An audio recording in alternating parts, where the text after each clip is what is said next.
24వ డివిజన్లో పర్యటన కార్యక్రమం చేయడం జరిగింది.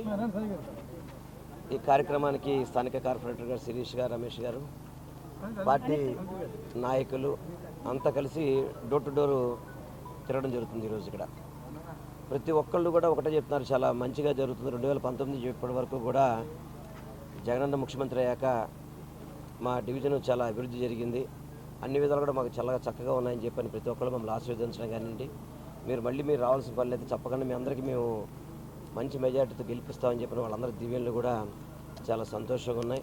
ముఖ్యంగా చెప్పాలంటే సంక్షేమ పథకాలు కానివ్వండి, అభివృద్ధి కానీ రెండు కాళ్ళతో ముందు తీసుకెళ్తూ ఈ నియోజకవర్గంలో దాంతోపాటు అనేక కార్యక్రమాలు, ప్రభుత్వ కార్యక్రమాలు చేయడం కానివ్వండి, ప్రతి ఒక్కటి కూడా ప్రజలకి మేలు చేస్తారు. కాబట్టి ఇవన్నీ మళ్ళీ ఇలాగే కంటిన్యూ కావాలంటే జగన్మోహన్ రెడ్డి గారే ముఖ్యమంత్రి కావాలని చెప్పని ప్రజా వాక్కుగా మీ అందరికీ కూడా తెలియపరచుకుంటూ ఈ కార్యక్రమం ఇచ్చేసిన అందరికీ కూడా పేరు పేరున ఉదయపూర్ణ నమస్కారాలు తెలియపరచుకుంటాను.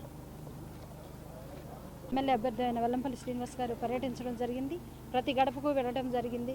వారి యొక్క సమస్యలు అడిగి తెలుసుకోవడం, ఏమైనా సమస్యలు ఉన్నాయా అంటే ప్రతి ఒక్కళ్ళు కూడా సమస్యలు ఏమి లేవు, జగనన్న ప్రభుత్వమే ప్రజల యొద్దకు వస్తుంది, మాకు సమస్యలు ఏమి లేవు, మిమ్మల్ని మేము ఆశీర్వదిస్తాము, మీకు ఓటేస్తాము, ఫ్యాన్ గుర్తుకు ఓటేస్తామని చెప్పేసి ప్రతి ఒక్కళ్ళు కూడా హారతిస్తున్నారు, ఆశీర్వదిస్తున్నారు, మాతో సహకరిస్తున్నారు.